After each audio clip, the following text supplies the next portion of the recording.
Welcome to episode 4 of the Bees Brothers podcast. I'm John. And I'm Phil. And this is... Who are you?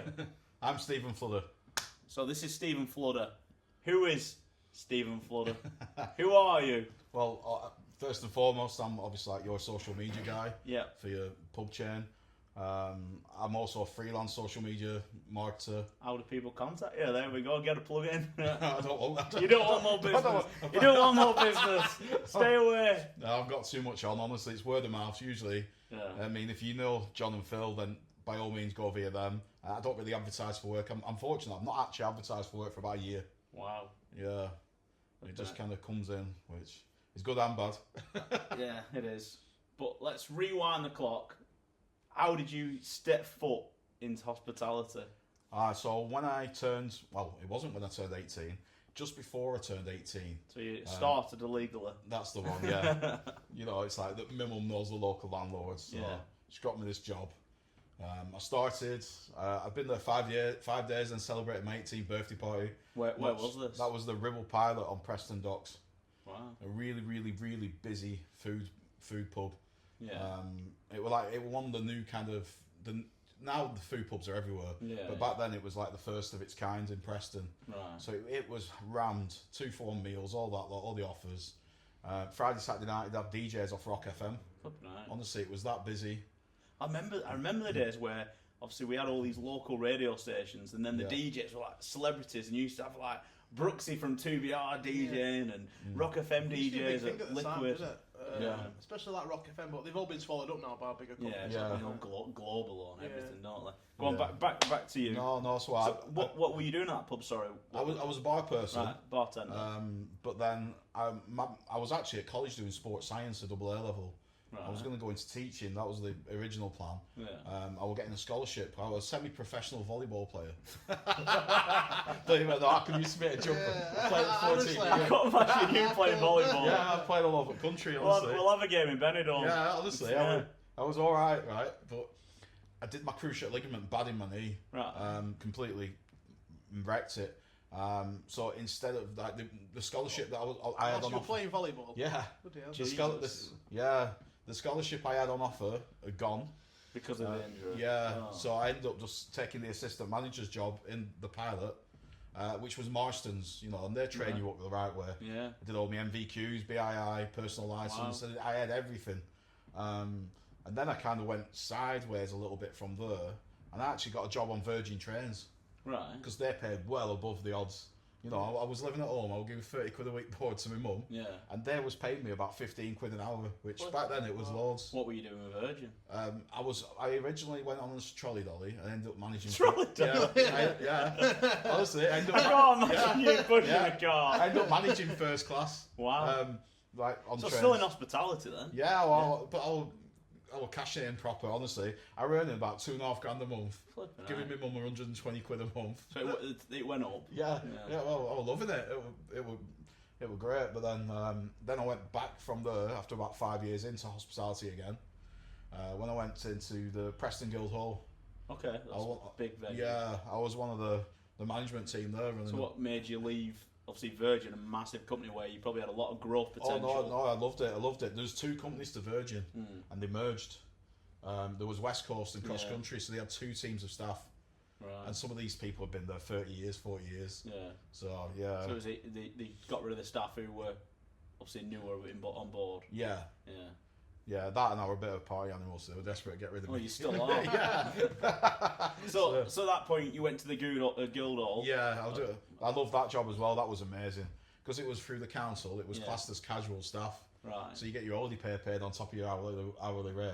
Right. And the hourly rate were already healthy. So that was mad money as well. So what were you doing at the Guildhall in Preston? Helping organise any events, you know, not actually events itself, more the catering side, staffing the bars, cashing the tills. Yeah. Even like mayor's balls, banquets. Sometimes you had like 50 staff I had to coordinate doing a big banquet. Wow. I went from there to Tenpin, the bowling alley. In Preston? Yeah. Right, okay. Yeah, I was deputy manager there for about a couple of years. Wow. But that turned into Waitrose. Right. So they shut the site. Right. So. And after that, I was then general manager at Heroes Bar on Preston train station.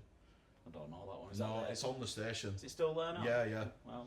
Yeah, which I was doing that, and I was actually, I'd also got my door badge, so I was doing doors on the side, top up my money. Right. So, is that when doors became licensed, you needed a badge that you're doing that? Yeah. So it's not predated the door badge situation? No, I'm not before then. I've done it in total 16 years. Wow. But I think there were a couple of years before that they brought SIA in. But it was just an easy way to make money. And I quickly realised I can earn more money in security than I can do in hospitality, so I kind of drifted into that.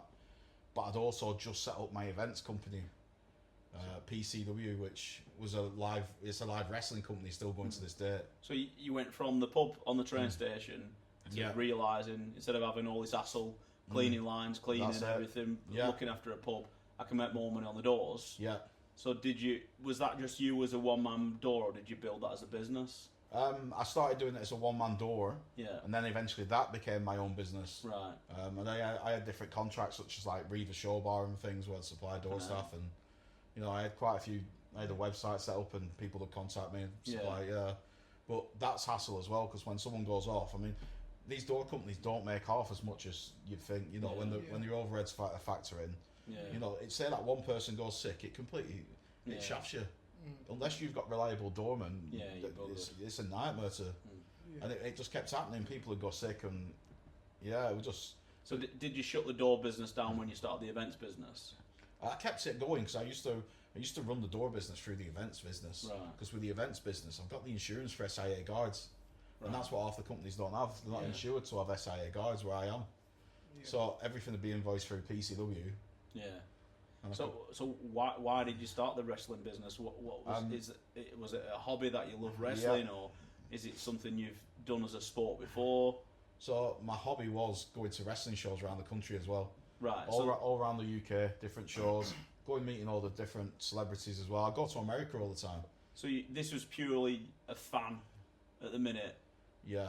But so at what point did you think you wanted to have this as a business? I've been to a few shows where I got burnt, where they'd done it wrong, and they cancelled or not advertised. What do you mean you got burnt? I spent my money buying a package to meet somebody, and then that wouldn't happen. Right. And I thought, you don't get your money back? Well, it's just a little man setting up a show, they were Spanish. It's just like paying for some rave ticket for some dodgy guy. Promoter disappears. Yeah. Right. That's all it was. It wasn't no big enterprise, So is this how you ended up in the wrestling game and the social media, as in building that brand through the socials and learning the socials from that? Yeah, well that's it. The wrestling has taught me how to market. Yeah. How to reach people, what gets people to engage and buy things. And that's the key skill. So how did you, because obviously I know you've been on TV with that business, how did you get it from thinking, I'm going to start my own wrestling events company, to I'm now on Sky? It's 50% yourself, 50% just having the right team. Go on, what was that journey from you starting this business in your bedroom, still living at your mum's, I'm guessing? No, by then. You're out? Yeah. Right, so this is, how long ago are we talking the wrestling business? 2011. Right, 2011. So 2011, you started a wrestling business. How did it blow up? It was just, there was a gap in the market for, and done right, the right venue. All about the right venue, the right ambience, the right vibe. I mean, Preston was perfect. Yeah. So Preston had everything. And it wasn't just the town itself, it was the megabus. Do you remember the megabus? Yeah. Yeah, so I'd get loads of people. Someone's come from Scotland to London, and it'd be £1. Yeah. And back then, nightclubs were doing stupid, daft drink prices for early doors. Yeah. So the drink prices, and Leah vouch, there was 99p for a drink. Yeah. So I'd have 50 Scots coming down up Megabus. Yeah. They'd get pissed. They'd be carried out during the shows. And obviously, when it gets that rocking and everyone, it's not like you see on TV. It was like a party. Yeah. Because it was such a unique concept and everything, it just blew up. By 2015, I think I was going to meetings with ITV. We was going to be the world of sport that they put on TV. I pitched my way all the way to the top. But they changed the person who was in charge of the channel to this woman, and she rang me up going, I don't see how you need to be involved. I'm just like, what? Yeah, so they did it themselves without someone who knows wrestling. Yeah. And that's how it flopped. Wow. So how did you did you go on Sky? What was your thing with Sky? So we pitched to another channel, we got that. Fight Network from America. Right. They bought a TV channel over here, and they were giving us it weren't mad money, it was like 20 grand a year. Yeah. But just for the content. But we was already making the content. Yeah. It wasn't costing any extra. Yeah. So I had some good holidays off that. It's not, right. it's just, It was good. But it was such a good. It's good to say, look, I'm on TV. The money's not amazing, for what it is. No, but it's the stature in it of that what you can sell to your customer base. And because of things like that, I got Smith's Toys on board as a sponsor. Wow. So we had a national company sponsor us then. Yeah. And everything was blowing up. Everything. We were filling out arenas. I got 3,000 at Blackpool Winter Gardens. I got 2,500 twice in Preston Guildhall. 6,000 on Preston Flag Market. And I get like 1,500 a month in Blackpool Tower. Yeah. And it was just literally COVID that changed everything. Yeah. Just, do you not feel that market is there anymore? No, I don't think people go events. Yeah. You look at the MEN Arena and things like that. They used to have events on every single night. It'd be solid. Now they've got maybe weekends. You don't get. It's not used as many times as it's It's like. Yeah, I know what you mean. Yeah, it's crazy now. So, like, as in the social media side of it, how did that evolve then into this? What you're doing now? So I was doing it anyway for the wrestling, and then where I was doing the doors, the Stanley Arms, I ended up moving in there. I lived there for 6 years, and they were struggling a little bit. No, they've always done good, but they needed some extra help with like promotion and food and things. So I took over the marketing side of things. Yeah. I had loads of success there, and then one of the customers, which was that Hayden Price, was coming in. Yeah. He wanted someone to help to be under him doing social media. Yeah. So I started working for him at Vice. Yeah. And then they showed me a few other things. I worked there for about 2 years, and then just drifted off freelance, which they've then got, even to this day, give me the clients that I did for them back to me. Yeah. Yeah. That's good. So living at that pub, were you just literally a doorman, or were you running that pub, the Stanley? I wasn't running it, but you do everything. Yeah. You're on site. Can you help with your delivery? Can you help with this? And I want to, Yeah, you if want to you get live involved. somewhere, you care about it. Yeah, 100%. Those weird pubs, like you end up like just connecting with them, don't you, and just being part of it. So one thing that, going back to your socials again, obviously for the people listening on, it is so important to how a pub operates and how hospitality operates in general. What sort of tips would you give people on how they should be running a social media sort of marketing towards their business right now? Personality is everything. Yeah. Personality is everything. You got to have picture your customers, picture your staff, just people having a good time. If people are looking online, they've never been there, but they see people just having a good time. Yeah. You can't buy that.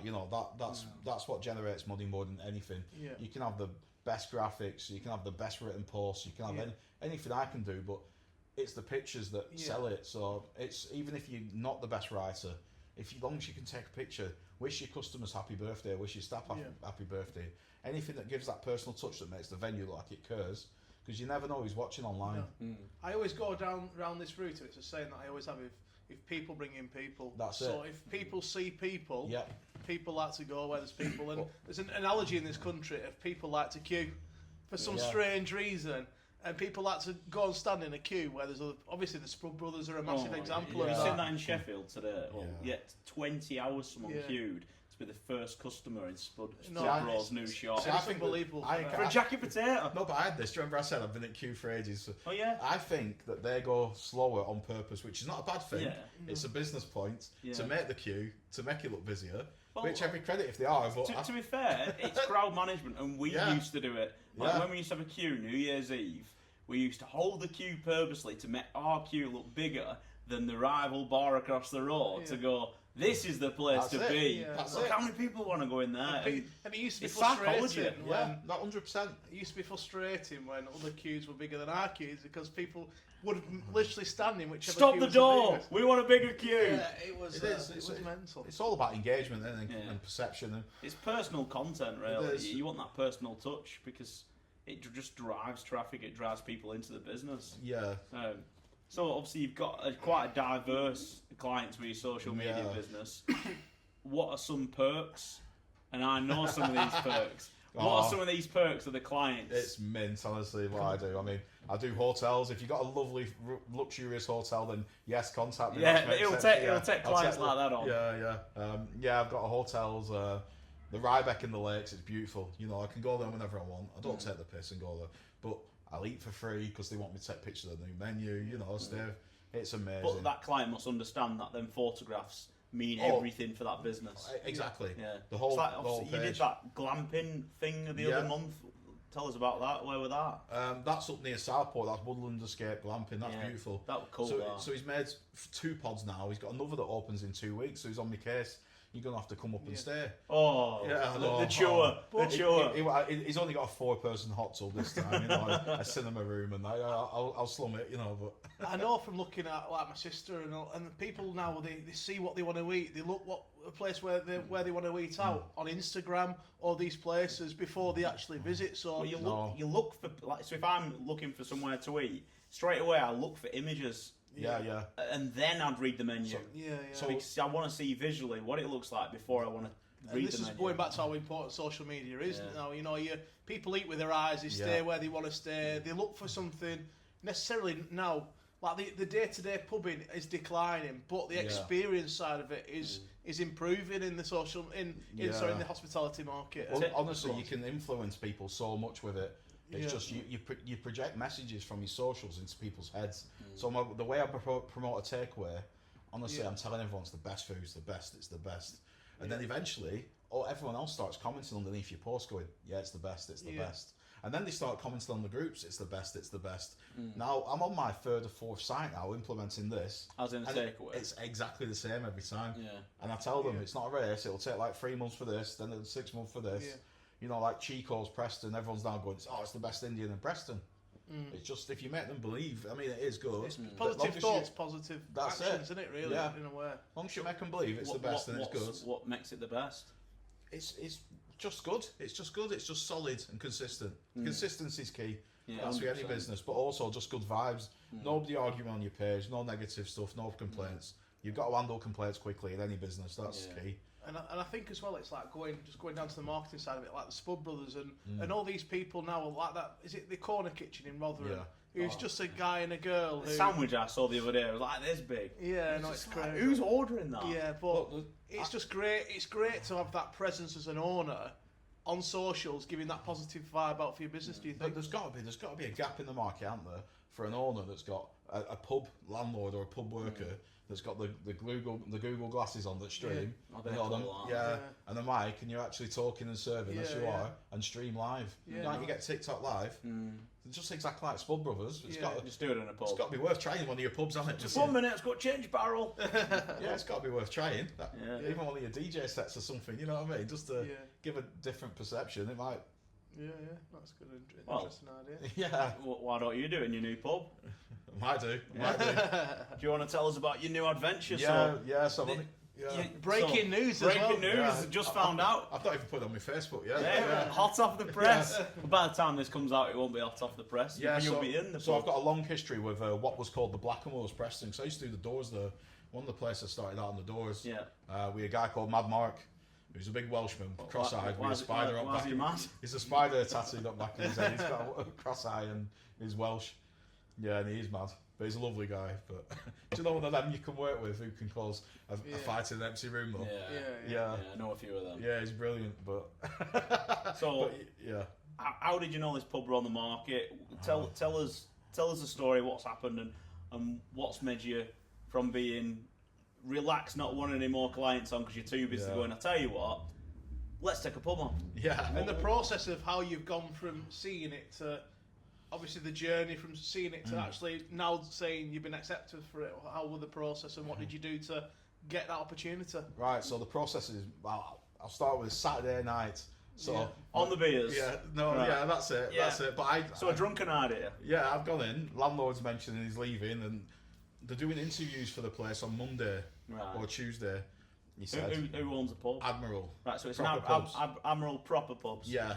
So basically, I put an email together Monday morning when I remembered about it, because you know when you get flashbacks. I thought, so I emailed saying urgent. Can I apply for this? Can I apply for this? Yeah. And then they rung me 2 hours later and gone. They had a mini interview on the phone. They asked me all about my history, what I can do, what I can offer. So what question were they asking you on the phone? Just about my past, really. Just basic things, just like I've said to you guys. Nothing too deep. But I just pitched a few ideas to them on the phone. Yeah. Because I'm quite good at off the cuff ideas, you know. And then they said, "Can you do an interview today?" This was at 2 p.m. This was at 2 p.m. I went, "Yeah, that sounds." What time of the interview? 4:30. Wow. So not much notice. They come back to me at 2:30. I got 2 hours notice. I jumped on laptop, made a full business plan. Come up with some really good ideas because you've got the market across and you've got the bar next to it, and they're doing. Well, spent a fortune on the market. But they're doing live events on Saturdays. What's in the market? This is in Preston, by the way. Have we mentioned it's Preston? In Preston. Preston. Bands outside, and I'm like, why are you not doing that? Because I've done the doors on this other thing, and everyone's coming to their venue to buy drinks. Because this is a real ale bar. They're not selling like that. I said, let's partner with them, put the band in the middle, put some seating of yours out there. Yeah, damn right. And you can add $1,000 or two on your Saturday night takings, and they were like, "Really?" Like, yeah. I can put a wrestling ring there on a Sunday. So but that would be a good idea. Yeah, so I can stick that there. But so you had the telephone chat interview, then the same day you had a face-to-face interview. So who was that face-to-face? That was with Lisa, who's the BDM. So she would be looking after the pub with you. Yes. Right. Yeah. So Lisa from Admiral. Yes. Right. Okay. I think they've got 3 in Preston. So how was Lisa, and what were Lisa asking you? She was nice. She was quite formal, just straight to the point. You could tell it'd been a long day. Do you know when someone I'm sorry if anyone's watching who replied. Do you know it's been a long day of shit interviews, and you can see it on somebody. You can see it, but you can see a perk up as I'm going. We'll do this. We'll do that. We'll do this. And then I had my partner with me as well, who's going to be the more hands-on person. Emma, who was a deputy manager in the pub for a couple of years. So about having that team, you've got to have that backup. Because again, I've got too many things on the go to run a pub. But I can oversee a pub and make sure it goes the right direction, do all the marketing. So Emma's going to be all the hands-on person. She's done the banking before and everything. So that's easy. Plus, she's out of work at the moment and she's been doing my head in sat at home. I work from home. So I'm busy now. She's been sat next to me trying to watch bloody whatever crap she watches, you know. Have you had a chat with her as in how it's going to work as a team? Because obviously I presume like... So did you interview together? We've worked together. We live together in Stanley and stuff. So it's not. That's not a problem. So both of you did this interview? Yes, I took her with me on purpose. So you interviewed as a couple with Lisa, and you could see straight away she's bored shitless, basically. Yeah, you could tell. And at that point, she's perked up. She's found a good operator. That's it. You could tell she was asking the right questions like, if you didn't get this, would you take another pub? And that tells me, oh, well, they're interested for something for me. Well, I think going back to your point earlier where you said you did a business plan, which I think is so important for an operator to go in there with a plan for the pub and visiting it beforehand, having an understanding. And I think nowadays we don't see it a lot, do we? When people come for an interview and they go, I've already been in your pub, this is what I want. It's very rare. That obviously we interview a lot over Zoom just to speed up time. It's very rare that someone on the call will go, yeah, I've been in the pub, I like this, X, Y, and Z. It's probably 1 out of 20 where someone will go, tell you what, I went in the bee's knees on Saturday night, this is what's right, but this is what's wrong. It's probably 1 out of 20 that you get that. Even us, obviously, we spoke to another pub operator recently who's quite local to us, and we were in an area Stoke, and we popped in, and we give him honest feedback at the time, and I think that's so important as owner-operators as well, like we are, that you get a bit of feedback sometimes from someone outside your camp, so... Because you don't see everything. No, well, that's it. Well, I give her a list of... I basically said, look, these are doing this, these are doing that, because I know what's going on in Preston, it's my town, you know, it's not... I know who's doing karaoke during the day and who's filling the venue during the day, and I've just... So now we can't get a pub in Preston. You won't want to promote it. Of course I will. Just don't be close to mine. We'll get next door. Yeah. So she then shook your hands and said, you'll find out how long in. Yeah, she's just said the right things, and I'm quite good with reading people. Yeah. You know, I mean, I knew a couple of other people that had applied, and just do you know, now you can't just take on a pub landlord. It's not enough. I said this to her. I said, look, you're probably going to have 10 people apply for this place who can run the pub. I said, I'm not telling you I'm going to run the pub. I'm telling you I'm going to drive the pub and promote it. I said, that's your difference, and I guarantee there's only one me. I said that exact thing to her. You know, and it's not. So you were cocky, but confident. Yeah, it's not trying to be arrogant. It's just that's my strength. But I think at the end of the day, when you're doing anything, you've got to be confident in yourself. Because if you're not going to be confident in yourself, you're not going to find anybody else who is. You know what I mean? Confidence is within the right boundaries. It's very important in any business. I think having that confidence in yourself. You know full well you've walked through the doors of the pub. What's wrong with that pub now? Exactly, yeah. But what is wrong? Nothing's being driven. I mean, the landlord told me, he said, I'm more of a nightclub manager. Well, instantly, that's wrong. But so why has he been letting that pub? I know. And you could just tell there's no... There's no oomph about anything. I mean, Lisa even said to me, "Oh, we're going to take sports out," and I'm going to stop her with that because it's never been promoted. There's not enough venues in Preston you can go. And the way I see it is, you take your kids to go watch sports in the city centre because they are kids enjoy it there on Saturdays and Sundays. You know, it's just a different angle to go at. Yeah, it is. You know. So what's 5 things you're going to implement literally straight away in that pub? Just energy, really, and everything revolves around energy. I know you say 5, but it's all around. I mean, my partner worked there behind the bar for 3 years as well. I didn't mention. So she knows. So she worked there about 2-3 years ago. She was there. She left. So she knows all the customers. She connects with them all. But she also has a bit of a following. Yeah. Because it's just one of. You know, But I do appreciate that energy is so important in a pub because good energy and bad energy can make or break any business. 100%, especially in hospitality. If you got someone who I can't keep up my missus. She's a bit of a party animal. She listens. But, says you. No, I'm nothing close to her. But she'll get that energy going. She'll end up with that place rammed on a Friday and Saturday. You know, so that's what she'll do. You know, I'll do the actual marketing side, but she'll be the one that keeps them there. People come in, when you get the right barmaid and people come in to speak to them and just that's her. She's got her strengths. I mean, she's a nightmare on the night out, but actually when it comes to grafting and working, she's proper solid. So it's Admiral Taverns, proper pubs. So people who don't know, what agreement is that? It's 18.5%. So it's a turnover-based agreement. So you haven't got the hassle of the Sky bills, the business rates, the utilities, insurance. Nothing. No door costs, nothing. Nothing. Entertainment's covered. So literally all you've got to worry about is getting bums on them seats. Yeah. Which obviously, and it's in a prime location. Yeah, it is. Right next to the cinema. Because I said to her, why you've never posted once that you're next to the cinema. People you've changed your name. People don't know your location. You've got to advertise it. Yeah, 100%. And I also think as well, like going back to the proper pubs model in general, that you have got to contribute towards the staff. So you pay the staff. Yeah, of course. And their contributions, obviously, to tax and NI. But it's that safety net in a way of going into a pub to learn, to then maybe grow and develop into taking your own business on at some stage. So I think it's a great first step for anybody going into the pub market, generally, just to get that taste. I'm guessing it's what, £2,000-3,000 bond or something. Two. So it's two grand, which is attainable for anybody, really. Yeah. It's not. Well, you can get you can find £2 grand. You can't you?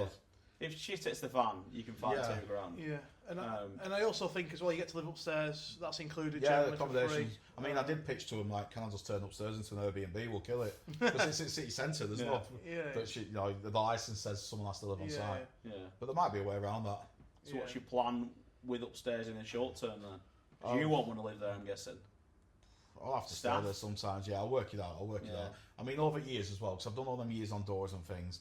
I've got such a good contact list with brilliant staff members who can come in who, more mature ones who I can trust who will add something to the team. So what other, obviously we've got energy, which is obviously a fundamental part. What other things would you say are you going to change? Consistency, really. You just got to stick to what you're advertising. Yeah. If people come in, you're advertising one match or advertising something, you're not going on. Yeah, definitely. People will only give you one chance. If they don't like it, they don't come back. You've mentioned you're going to bring energy. Consistency, sort the football situation out. So two more things what you're going to bring to the pub straight away. Obviously, social media is probably the next one. That's going to be big. Yeah, that's going to be boom. That's going to be from zero to hero. So I'm lucky because I own half the groups in Preston. Yeah, like all the social media groups. I used to have an app that would take over groups that didn't have an admin, or you get banned. It's search for them. So I've got about 50 different groups with like 10,000 people in, mostly Preston based. All Preston based. Yeah. So one more thing, what you're going to implement straight away in that business? More just connections and networking. There isn't any. There's not. I've googled it. The only story in the paper is when they've had the refurb. They're not using the press. When was it refurb? Last November. 283 grand refurb. So in 12 months, there's been no publicity. No. Which is pretty shit. Yeah, and the takings are really low. But the Spud Brothers thing. Truck thing's not even far from that, is it? No, but I'm going to get like my mate, the great rich pub pro guy. I've already messaged him saying, will you come down for a night and just post about it non-stop? He's like, literally, that's on your doorstep. They could have thought about a business model to try and say, maybe say, instead of waiting in that queue, have a ticket number. And they'll hold your place in the queue. You don't know if they accepted it. But... Yeah, well, I put about this we'll network with some local takeaways. They don't allow food. but we can have it so they can bring food in if it's because it's that quiet some nights at the moment. Is it got a beer garden? Not really. But again, they've got just imagine like this is the ground right across there is just Preston Market, which is empty every night. You know, there's so and the others are using it. The other side, the orchard, is using a big plot of land. On a Saturday, they're making thousands when they have a band outside. Yeah. So going back to your social media points again, for someone who's starting their own pub off, what 5 points would you give them to focus from setting up the first Facebook page or setting up a TikTok account? What are the 5 most important things that you recommend them guys to go, I need to focus on that to grow my business? The best thing is, like I say, just organic stuff, organic content, pictures of people. If you're shit at making graphics and things, don't. You know, if you're really bad, because it can just... I mean, we've seen with ours now that, obviously the graphics are miles better, you know what I mean? But it's more the organic stuff, you know. The organic's key for anything. Well, so, I've noticed I can't use Photoshop. John's brilliant at Photoshop, but I can't use it. But like I've been using bits on ChatGPT now, which you don't. Look, it's frustrating at times. It is frustrating. You can lose your rag with it. It is frustrating at times, but you can get decent graphics for the average first starting pub up. What now look decent. And you just got to keep it simple, haven't you? Yeah, you just got to keep it simple. Some people just put stuff and it looks horrendous, and it's just remember how people perceive your pub. You're better off just putting a picture of something. There's no point making a graphic for a football match when you can just put a picture of Harry Kane up, for example. You know, it does the job. Obviously, it's time management as well. Obviously, you can only spend so much time on it when you've got the full business to run. So socials are key, you know what I mean? They are. You've got to schedule them. If you don't have any time, just spend an hour on a Monday. So what other things would you say in the social media world where you give tips to people to look for? I think a big one at the moment is just personality. It is personal. Behind the bar, doing little videos of yourself. That's the key. That's the key. Getting personality across for any venue. You've got people aren't naturally going out as much as they used to, so you've got to give them that extra reason to pick your bar. You know. And also, posting times are important to me. So like I only post your Friday, Saturday night posts at 2 p.m. Never ever earlier, because it's still on your timeline at 6. You know, by 2 p.m. it's in your head, innit? Thinking, should I go out tonight? At 6 o'clock, you're like, oh, sorry, I'll go out. But it's on your phone that whole time. You know, if you post too early in the morning, it's gone by afternoon, and people's forgot about it, and they're seeing the post from the other venues. What's the things to never do on social media as posting? What would you things you say? Please don't ever do. What I don't like as a venue is someone who just tags themselves non-stop. What do you mean tag the venue or tag the person? No, so you'll get like a landlord who'll make them the focus. Right. The customers and the people having a good time's got to be the focus, not this one person. It's different if you're an influencer, Spur Brothers, something like that. It's completely different. But it doesn't work for everyone. So you're much better off like celebrating, like Bees Knees Cole and put a big picture up. Oh, it's Richard's birthday. You know, you're better off celebrating a customer's birthday. Because that went really viral, didn't it? Much better off pinging every 2 minutes. That's it. You're much better off celebrating the customer's birthday than you are your own. To be fair, it's great when our social media goes viral, but it's bloody annoying on my phone as well at the same time.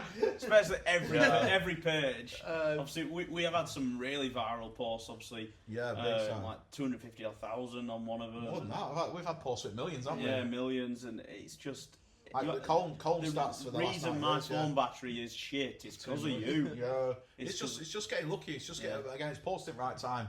Because it's pubs and we want to cater to pubs. I try not to post too early in the morning. It's a hook as well, isn't it? It's getting that hook what people relate to in their own lives as well, which is important. I also think the other thing what people do mistakenly is constantly hammering Facebook by posting same content all the time, or on Instagram where it gets forgettable. You're looking at the wall and it's just like the same image all the time, and that's one I'd say one no to do in social media is. Well, what it is, Facebook detects if you post the same thing identical, and you can get away with it every so often. But if you post it too much, it actually stops showing it to people.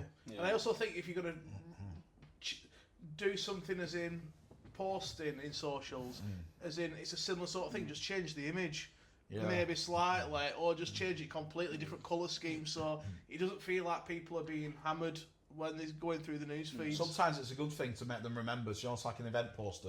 So for the wrestling, I want them to remember that event's on. So that poster's hammered at them. It will be the same thing over and over again. But you've got to remember to change the text, otherwise it does detect to the spam.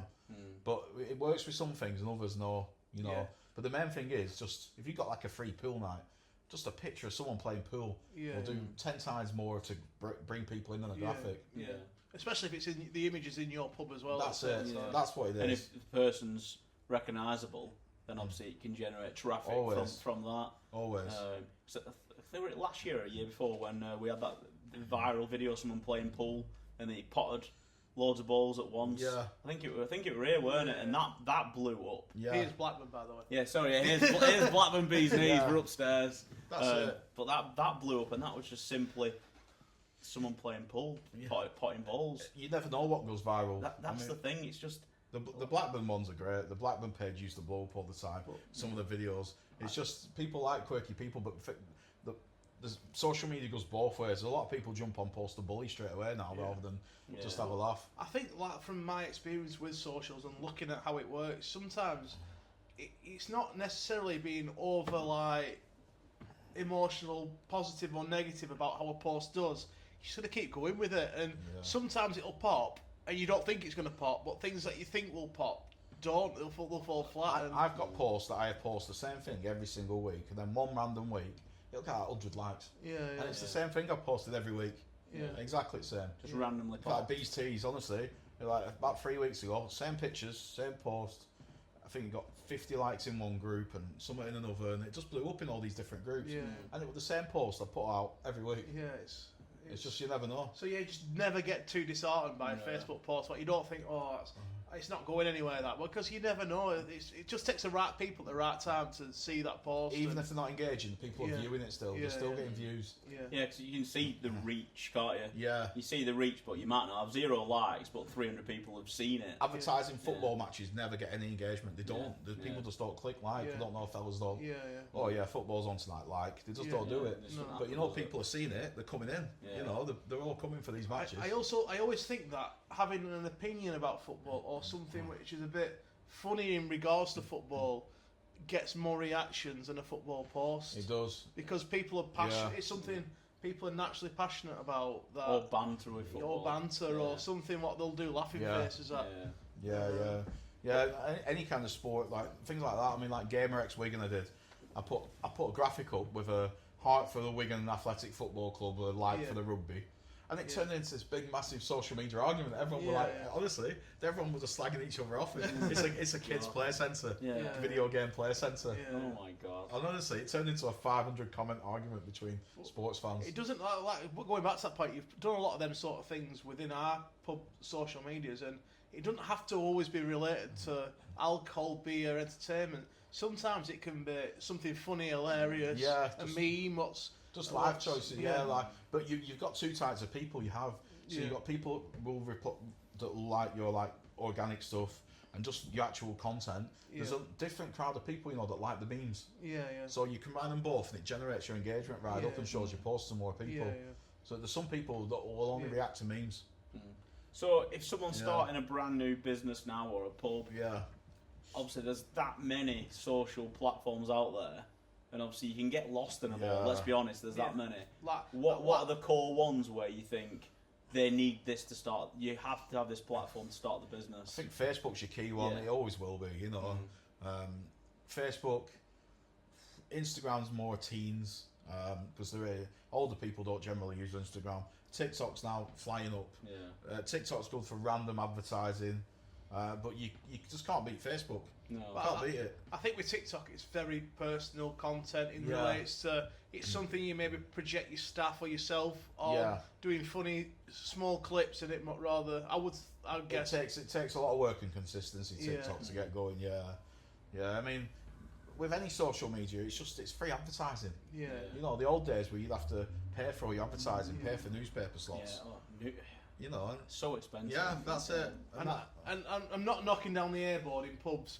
But I always say this to my managers, is one thing I'll always say is, an airboard's brilliant outside your front door, but you'll never get as many people scrolling through the phone sat at home as you'll do walking past your airboard during the day. I prefer, rather than an airboard with an offer on, I prefer an airboard with a weekly joke on. Yeah. If you've got people talking about, did you see that outside that? Yeah. More chance a lot of our sites have started doing the joke. Yeah. The more chance. Because you'll never get the volume of people walking past your pub as you will sat at home scrolling through the phone. That's it. Well, that's why I don't post now for the wrestling. It's so important, and I'll say it's so important to anybody starting a business or a pub business to really engage on socials because it's where the market's going now, is in entertainment and content.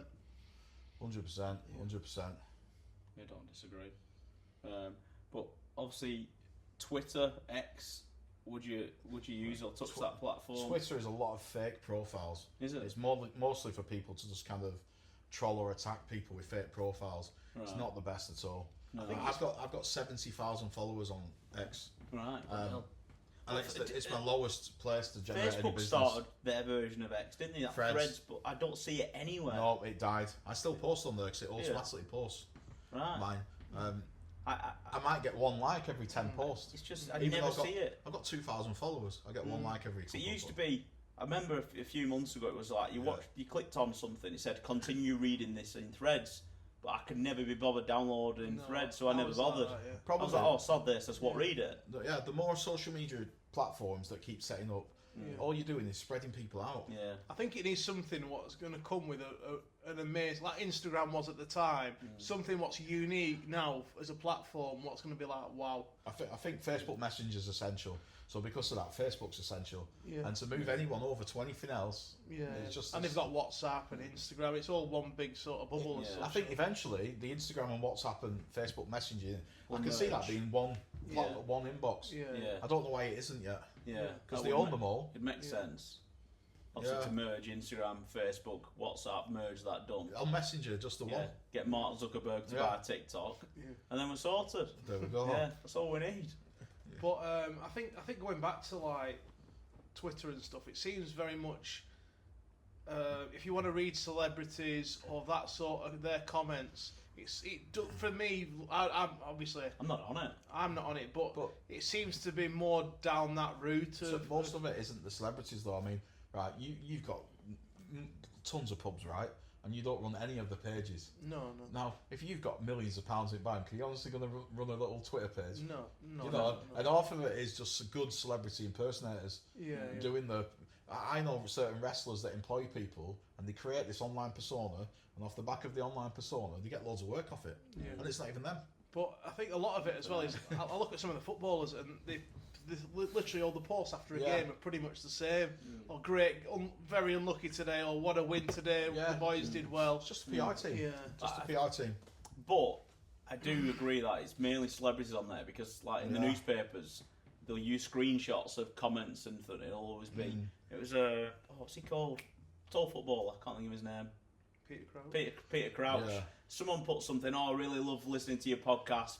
And someone comments saying, "What do you think he's going to do?" Say, "Yeah, real dudes, great listening, whatever." And he did comment back saying that. Yeah. So obviously that would have been his PR team, but obviously it's all celebrities. The amount of people who say, "Oh, well, the reply off the Rock, have you egg?" No.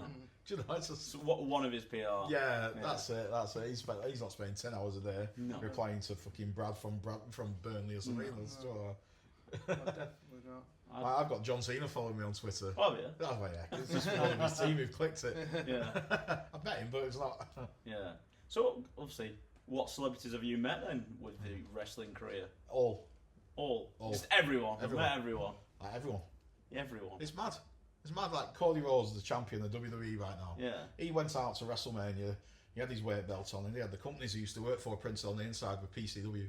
Flipping out. Yeah, and he did a video as well, giving me a shout out a couple of months ago. Shout out to companies I work for here. He only named 3 companies, and 2 of them aren't in existence now. One of them is mine. Wow. You know, it's mad stuff like that. Yeah. Drew McIntyre, when he was champion, he still rings me up every year wishing me happy birthday. So how is professional wrestling? Obviously WWE. Is it WWE now? Yeah. How is it doing? Is it still as popular as it always has been? Billions of dollar company. You know what I mean? They merged with UFC. They've now got they've merged with the company. They're the same. You know, it's just all entertainment now. Yeah. You know, as real as UFC is and as fake as WWE is, it's not. It's just entertainment now. Yeah. So, it's not nothing. So what was or what is your wrestling name? No, I don't have a wrestling You name. don't have a wrestling persona? No, Stephen Fludder. I wrestled one match. You've only ever wrestled one match? Yeah. Why? So basically, I had writers when we were on TV, and the storyline was this rich Middle Eastern millionaire was going to take over my company. Right. So I had to wrestle him for it. Have you got this on video? It's on YouTube. Oh, we're going to search for this. We'll have to tag it into this video. So when people found out I was wrestling, they found it hilarious. I had 3 messages straight away. One was Grado, he couldn't make it. He's like really big on Scottish TV. The other was Goldust. Do you remember Goldust? Yeah. Yeah, but he couldn't come and wrestle. He was on a performer contract for this big American company. The other one was badass Billy Gunn from D-Generation X, Billy Gunn. Right, no, I don't Billy was doing a Comic Con in Arroway, so he travelled up to me to do a run-in on my match. So the end of my match is him, he runs to the ring, hits his finishing move on the other guy. Wow. How did you get into wrestling then? Just as a fan, honestly, just as a fan. I thought as a kid, and then went through the honestly little kid. But as a kid and a fan, why did you not want to be in the ring more? It's not for me. It's not. It's not for me. But you built like a wrestler. It hurts. Yeah, he did his knee though. Remember? Yeah. He probably can't lift him up anymore. Honestly, knee might go. I've got the wrestling gym. I've got a gym on St Mary Street. You've been in, you know. I've had that 10 years. Like 10 years last month. Yeah. You know, and that's brilliant. I mean, we're partnering with Preston Council now.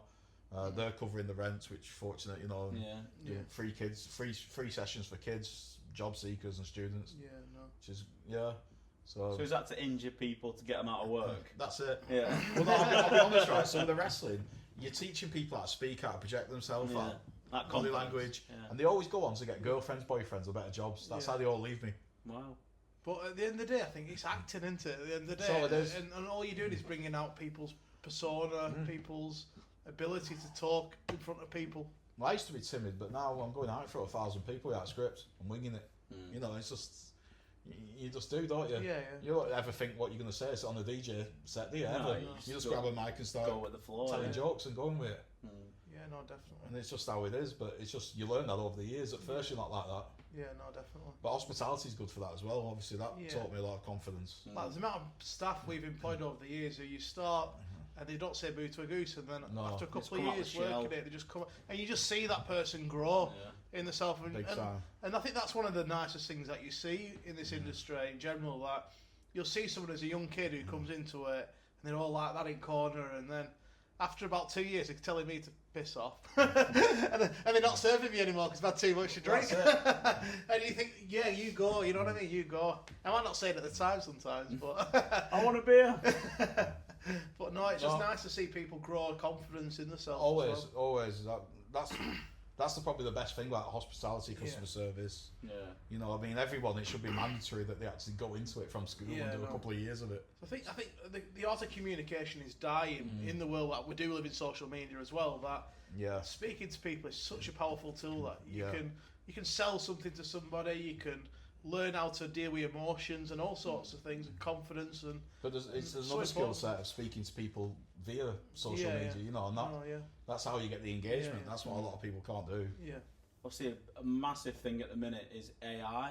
How are you implementing AI into what you do for the socials? Well, I got a D in English at school, right? Honestly, my English is crap, you know, spelling and grammar, but it doesn't affect my intelligence, how I can word things, how I can do everything. AI is great because I can just have it. I used to use Grammarly, and all it is, it's just the next generation of Grammarly, but now it just corrects all my spelling and grammar, and it also adds the emojis. As a social media guy, what I used to have to do years ago is you used to have to find the right emojis. And you click, and that will take me as long as writing any post. That will add on 5 minutes every single post just to put emojis on. Yeah. Because it's proven that posts with emojis get more engagement. I think it's more interesting to read, isn't it, when it's when the words and the letters are broken up. Yeah. So apart from obviously using it as a powerful spell checker and adding emojis to your post, what else are you using AI for? I use it for bits of all sorts. Well, it's very good, right? But you've got to be very good to use it. Which it's only as good as what you put in. That's it. So if your prompt's crap, it's going to spit out crap. That's it. And that's sometimes where I fail because I have got you expect too much for it off a sentence where realistically, if you want a detailed graphic making, then you need to give it a paragraph. Yeah. I actually write my post into the Facebook thing. It's exactly how it should be. Copy it, put it on the AI, get them, just tidies the little structure up, then put it back. But I've already wrote out the post myself. 90% of it's exactly the same. And it'll just add the odd word and the odd, like I say, the spelling, the grammar, the emojis. And it just tidies it all up. Do you want to know how my conversations go on AI in general? No. Please create me a poster what has Burnley versus Manchester United on it. Badgers. That's all the details. That's it. Expecting it to know the game. And then it'll come up with a poster going, that is not good enough, please do it again. And then it'll do it, that is not good enough, please do it again. And then it'll be under that, piss off. It's amazing. Like I said, the pub I went for, like I literally wrote the business plan out, wrote it as a big list, copy it into it, going, put this into a business plan for a pub. There you go. It's mental how much reliant I've become on AI. I'd say the last 6 months. I use it every day. Every day. To be fair, probably every task I'm doing, I'll run it through AI. It's like even today, someone sent me a contract for something what we're doing, and I just thought, I'll tell you what, I'm not going to read it. Just go bang, AI, summarise this. Instead of being a 12-page document, I've got a 1-page document to read. And straight away, I can just read the terms and conditions, and it's all in front of me. I go, yeah, it's fine. Where I've saved myself probably 45 minutes reading this 12-page document, studying it, everything, to just go in and tell you what. Well, I've named my AI Gary. I've named him Gary because if the world goes Pete Tong and AI take over, I can say, Gary, I looked after you. So that's my thing. I call him Gary. To be fair, anyone who says Gary, I just think of the only Fools. That's why he's called Gary. Gary. They're only Fools and Horses. Brilliant, man. So my AI bot is called Gary, and I speak to him.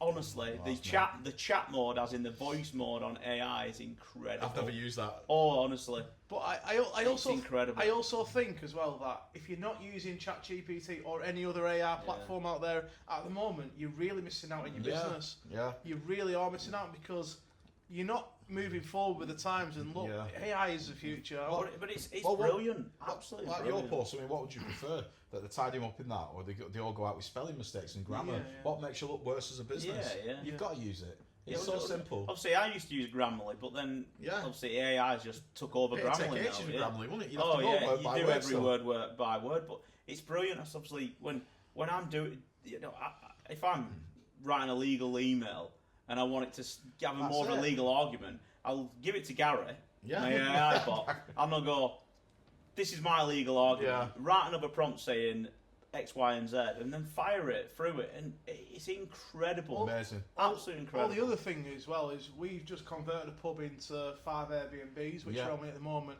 5 flats. 5 flats. And obviously just getting around the building control and the building regs, because it's probably the biggest project in terms of a conversion that we've ever done from one thing to another. And it's obviously a new thing for us in learning some of these legal things that we need to go through. And just putting that in there, I think... But even putting the plans into ChatGPT, and obviously when we were... Originally one of the flats was a 2-bed, and I was like, Phil, this can be a 4-bed, and you're like, no, it can't. So on the plans, I just cut out that one flat, give it ChatGPT, and I said, how can we make this a 4-bed? And what did it do? It redesigned the layout. I did it. No, what did ChatGPT do? It redesigned the layout to give us a 4-bed flat out of a 2-bed. And these are big bedrooms. I'm not talking box rooms, they're big bedrooms. So obviously, arguing with him, I'm like, let's do this. So eventually we did, and then we turned a 2-bed into a 3-bed. And then there was another 3-bed. I'm like, let's make that a 4-bed. And you're like, no, let's just stop now. We'll end up with as an HMO. We'll end up with more Garys. And Gary. But yeah, I'd recommend my top tip for today is rename your AI. And every time you speak to it, it'll go, what can Gary do for you? Oh. Yeah, it's crazy, honestly crazy. I've when I've been driving for hours, I've spoke to the AI bot for hours. You've done this. Yeah, it's brilliant. I was driving for about 7.5 hours, and literally I just kept asking it questions, because I think, you know, it's just like things what you on your mind. And I slept well that night because I didn't have anything going through my mind of questions that I wanted to ask. You know what I mean? You could ask about your destination, where you're going, or anything. That's what I did. I asked what the best sports bar is, because when I got there, I wanted to watch the Manchester-Liverpool game. You already asked it for the results. You didn't need to watch it. But you normally be typing, wouldn't you? Searching, and it just takes time. Having conversations with it, going, what can I do when I'm here? What can I do when I'm there? And honestly, if you're not using it, then you really are missing out in not just in business, but actually in understanding like little tricks of what you can do to improve your day. What you can do. Even asking it for ideas. Holidays, If you put it in and go, this is my rhythm of the week. I'm doing free pool on a Monday. I'm doing darts Tuesday. Doing poker Wednesday. Whatever. These are what we're doing now. What can I do to improve my week? Because I'm in this phase of travelling at the moment, and I played a little game with it, and I told it to keep coming up with ideas of destinations that I wanted to go to, or to come up with random destinations for me. And I tell you, if it was I've been there or not been there, and if I said no, they had to give me another destination. And then we played this game for about an hour. I know, this is how bored I was at 7.5 hours. This is sad. I only use it on a professional basis, not for this. You definitely need to name your AI bot now. It needs a name. After 7.5 hours driving, you can't call it Gary, especially in the snow. So you need to name him. I will name him. Especially if you're having conversations about stuff like that. Yeah. Right, so back to you, away from Gary. So we need to kind of start wrapping this up. Yeah. But what's one piece of solid advice you give brand new operators coming to the industry? Regarding socials, I think would say. Yeah. Well, regarding socials, it's just get your business out there. A lot of people just overlook it. A lot of people will look up your pub and your restaurant, your takeaway, anything. They'll look it up before they come to it. It's what you do. It's just the age of, let's say, AI. People asking opinion. Where can I go? If that content is not online, then you're not even in the topic of discussion. People aren't coming. So the key thing is post on socials. If you can't do it yourself, you hire someone like me. It's not, or you just find a really good staff member. But the main thing is you've got to post. You've got to advertise, you've got to say what you're doing. Sell it. Yeah. And I think quality of pictures, just vibrancy is always, energy is key, absolutely. Yeah. Right, got some quick fire questions for you now. Right.